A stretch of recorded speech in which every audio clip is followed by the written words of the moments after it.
기독교 역사상 오랫동안 인간의 몸은 신학적 성찰의 대상이 아니었습니다. 그것은 인간의 육체, 특히 여성의 육체성을 죄악시한 교회 신학의 전통 때문이었죠. 특히 이원론에 기초한 그리스 철학이 신학의 패러다임이 된 후 신학의 육체 경멸은 더욱 고착되었습니다. 특별히 금욕주의적 전통은 육체적 욕망의 억압을 정당화했고 육체에 대한 그리스도인의 윤리의식을 분열시켰습니다. 인간의 육체성을 죄악시한 것은 신학만이 아닙니다. 철학도 탈육체화되었습니다. 철학의 탈육체화는 이른바 데카르트의 인식 중심의 세계관, 인식론적 철학의 지배가 물려진 근대적 유산의 특징입니다. 탈육체성에 덧붙여 자아중심 그리고 시각중심이라는 서구 근대 유산이 지금까지도 철학에 영향을 끼치고 있고 그것이 결과적으로 사상의 남성화를 초래한 것이죠. 남성들이 특별히 여성에 비해 유난히 보는 것을 중시한다고 합니다. 눈은 그 어떤 다른 감각기관보다 사물을 객관화하고 지배하기 때문이죠. 그것은 거리를 설정하고 유지하려고 하죠. 그래서 우리 문화에서 냄새 맡고 맛보고 만져보고 듣는 것보다 보는 것을 우위에 둔 것은 결과적으로 인간의 신체적 관계를 더욱 빈곤하게 만들었을 뿐입니다. 오직 시각이 지배하는 순간, 오직 보여지는 것만 진실하고 가치가 있다고 보여지는 순간, 몸은 총체성과 그 물질성을 상실합니다. 코기토 에르고 숨, 나는 생각한다 그러므로 나는 존재한다는 이 데카르트의 근대의 명제는 이제 더 이상 유효하지 않습니다. 지금 우리 시대를 지배하는 명제는 비데오 에르고 에스트, 비데오 나는 본다 그러므로 그것은 있다입니다. 고전평론가 고미숙이라는 사람도 21세기 인문학의 화두를 몸이라고 말하면서 인간의 몸의 자본화, 상품화가 그 절정에 달한 것은 성형 그리고 동안 열풍이라고 지적했습니다. 성형과 동안 열풍은 사람이 영원히 늙지도 죽지도 않기를 바라는 불멸의 소망이 그렇게 표현된 것이겠지요. 오직 젊음만이 삶의 정점이라고 간주하는 자본주의 사회의 상품화된 인간관입니다. 아름다워지고 싶은 욕망, 미모에 대한 갈망은 사실은 종족 보존에 유리한 쪽으로 진화하려는 호모사피엔스의 본질이라면 굳이 탓할 일은 아닙니다. 게다가 우리 한국 사회에서 취직과 사회생활에 지대한 영향을 끼쳐 심지어 외모지상주의라고 비난을 하기도 하지만 그것이 무조건 비난받을 일도 아닌 것 같습니다. 성형수술에 들어가는 연간 비용이 얼마인지 제가 아침에 찾아보다가 못 찾았는데 2006년 화장품의 시장 규모는 통계를 봤어요. 2006년 지금부터 11년 전에 화장품 시장은 2,300억 달러 규모였다고 하니 아름다운 몸에 대한 욕망, 가히 21세기 화두가 된 건 분명해 보입니다. 인류 역사상 처음으로 너무 많이 먹어서 죽은 사람이 못 먹어서 죽는 사람보다 많아졌다는 것도 21세기의 현상이라고 유발 하라리가 지적했습니다. 가뭄, 에볼라, 알카에다, IS 때문에 죽기보다 맥도날드 가게에서 폭식해서 죽을 확률이 훨씬 높아졌다. 이것이 그의 지적입니다.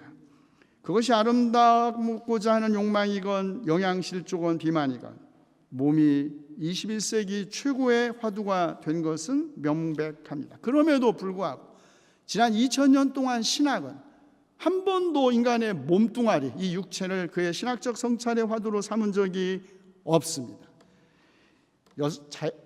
여성 신학 혹은 생명의 신학이 등장할 때까지 사실 인간의 몸은 신학적 성찰의 주제가 안 되었습니다. 기껏해야 제 기억에 1970년대 하버드의 신학자 샘 킨이 이른바 춤추는 하나님이라는 책에서 인간의 육체성, 하나님의 육체성, 신앙의 육체성, 지금까지 말씀을 듣는 데서 구원에 이른다는 구원의 기관으로서 귀를 강조하기는 했을지언정 몸 전체를 강조하지 않았던 신학적 전통을 비판했습니다.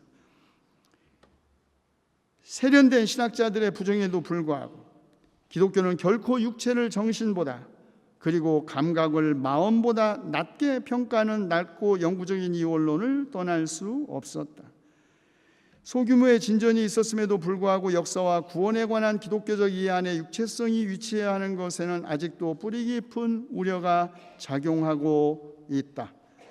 하나님의 말씀을 듣는 데서 오는 것, 그런 의미에서 귀가 구원의 기관이지 몸 전체가 아니다는 전통에 굳게 서 있다라고 지적하면서 몸과 마음, 육과 영 사이의 분리를 극복하려는 신학자들은 구원의 총체성, 구원의 전인성을 말함으로써 인간의 몸을 긍정하고 구원의 신체성을 말해야 한다. 그리고 모든 신학적 언어를 인간의 구체적인 육체 안에서 재발견할 것을 제안하면서 그것은 달리 말해 은혜의 일상적 근원의 발견이라고 말했습니다. 자, 그렇다면 은혜의 일상적 근원이라는 말은 무엇을 의미할까요? 우리는 사도 바울의 오늘의 로마서에서 이의 단초를 볼 수 있습니다. 사도 바울은 이렇게 말했죠. 형제자매 여러분, 그러므로 나는 하나님의 자비하심을 힘입어 여러분에게 권합니다. 여러분의 몸을 하나님께서 기뻐하실 거룩한 산 제물로 드리십시오. 이것이 여러분이 드릴 합당한 예배입니다.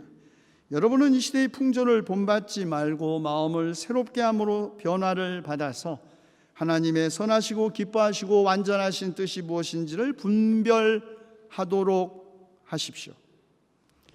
우리 몸을 하나님께서 기뻐하실 거룩한 산 제물로 드린다는 말은 무슨 뜻일까요?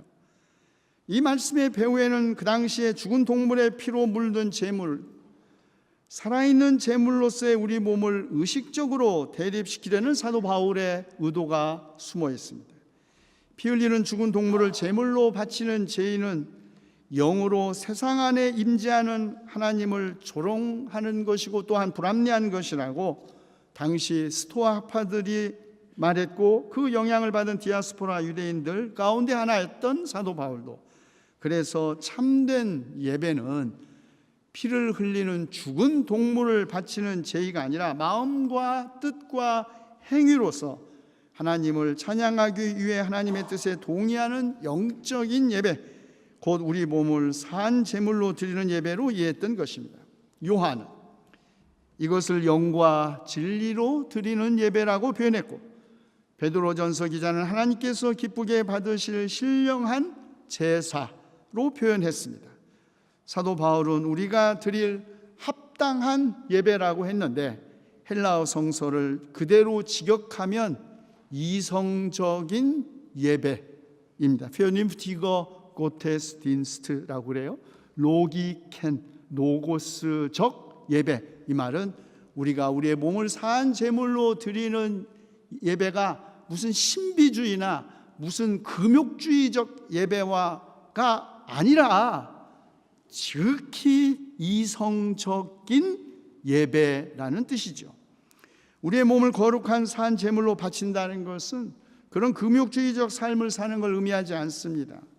금욕적인 삶은 우리 몸을 잠시 깨끗하게 깨어 있게 하고 잠시 우리의 욕망을 비우게 하는 장점도 있습니다. 그러나 금욕주의적 삶은 하나님의 성전인 우리 몸을 파괴하고 다른 사람의 몸을 파괴하기도 합니다. 우리 몸이 거룩해질 때는 우리가 우리의 모든 인간적 육체적 욕망과 본능이 온전히 제거된 때가 아니라 이 몸 위에 주님께서 성령의 옷을 덧입혀 주셨을 때입니다.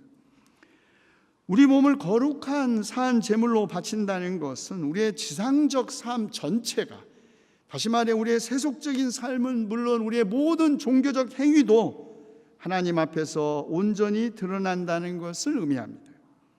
몸으로 드리는 예배, 지극히 평범한 우리들의 일상생활 안에서 일어나며 모든 그리스도인은 하나님께 바쳐지는 거룩한 산 제물이자 동시에 거룩한 산 제물로 자기 몸을 바치는 사제입니다.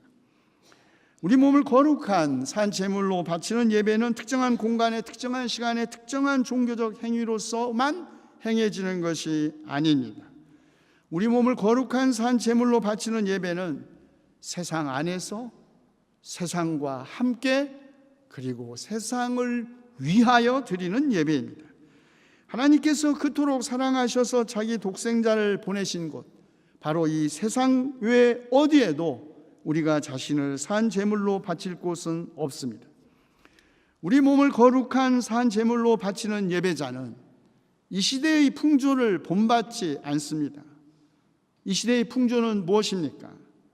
하나님의 선하시고 기뻐하시고 완전하신 뜻에 거슬리는 풍조입니다. 본받는다라는 헬라어는 적응하다라는 의미를 가지고 있습니다. 다시 말해 우리 몸을 거룩한 산 제물로 바치는 예배는 이 시대의 풍조에 적응하지 않겠다는 결단을 의미합니다. 세상 안에 우리가 살고는 있지만 이 세상 질서에 속하지는 않겠다는 결의라는 뜻이죠. 사도 바울이 마음이라는 단어를 사용할 때 그는 마음을 비판적 판단 능력으로 이해했습니다. 분별지, 이것이 마음입니다. 하나님의 선하시고 기뻐하시고 완전하신 뜻이 무엇인지를 분별할 수 있는 능력이 있는 자리, 그것이 마음이라는 뜻입니다. 고린도전서 14장에서 강조하는 것처럼 영은 이성을 배제하지 않습니다. 우리 몸을 거룩한 산 제물로 바치는 예배는 그래서 합당한 예배, 곧 이성적인 예배를 말합니다. 스콜라 학파 대표적인 연구자인 캔터버리 안셀무스는 이렇게 말했죠. 나는 믿기 위하여 이해하려고 노력하는 것이 아니라 이해하기 위하여 믿는다고. 이 말은 이성이 믿음에 종속되는 것이 아니고 믿음은 이성을 더욱 풍요롭게 한다는 것을 의미합니다. 변화를 받아서. 이 말은 본래 세례 예식에서의 권면의 말씀입니다. 변화된다는 것은 세례를 통하여 우리의 옛 애원으로부터 새로운 애원으로의 이전을 의미합니다. 우리의 몸을 거룩한 산 제물로 바치는 예배자는 이미 옛 시대에서 새로운 시대로 옮겨갔다는 것이죠. 세례와 함께 옛사람 죽고 새 사람이 영으로 다시 태어난 것처럼 몸으로 드리는 예배자는 더 이상 옛 질서의 지배를 받지 않습니다. 마음이 새롭게 변화받은 예배자는 하나님의 선하시고 기뻐하시고 완전하신 뜻이 무엇인지를 압니다. 무엇일까요? 바울은 로마서 12장 9절 21절에서 곧바로 이어 다음과 같이 말합니다. 하나님의 선하시고 완전하시고 기뻐하시는 뜻, 그것은 악한 것을 미워하고 선한 것을 굳게 잡는 것, 형제의 사랑으로 서로 다정하게 대하며 존경하기를 서로 먼저 하는 것, 열심을 내어서 부지런히 일하고 성령으로 뜨거워진 마음으로 주님을 섬기는 것, 소망을 품고 즐거워하며 환난을 당할 때 참으며 기도를 꾸준히 하는 것, 박해하는 사람들을 축복하는 것, 기뻐하는 사람들과 함께 기뻐하고 우는 사람들과 함께 우는 것, 서로 한 마음이 되어 교만한 마음을 품지 않는 것, 비천한 사람들과 사귀고 스스로 지혜가 있는 채 하지 않는 것, 악을 악으로 갚지 않는 것, 스스로 원수를 갚지 않고 하나님의 진노에 맡기는 것, 악에 지지 않고 선으로 악을 이기는 것입니다. 신앙은 결코 우리들의 지극히 평범하고 일상적 삶을 벗어나 있지 않습니다. 신앙은 지극히 구체적이고 아주 사소한 것처럼 보일지 몰라도 윤리적 실천 안에서 드러납니다. 이런 윤리적 실천이 우리 몸을 거룩한 산 제물로 드리는 예배입니다. 하나님과의 수직적 관계와 이웃과 자연과의 수평적 관계가 교차하는 바로 그곳, 이 시대의 풍조와 하나님의 기뻐하시는 뜻이 충돌하는 바로 그곳이 우리가 우리 몸을 거룩한 산 제물로 바쳐야 할 곳입니다. 기도합시다. 우리를 사랑하셔서 거룩한 백성으로 부르신 주님, 스스로를 거룩한 산 제물로 바쳐 우리를 구원하시고 우리도 우리 몸을 거룩한 산 제물로 바치기를 원하시는 주님, 우리는 지금이 어느 때인지 압니다. 잠에서 깨어나야 할 때가 벌써 되었습니다.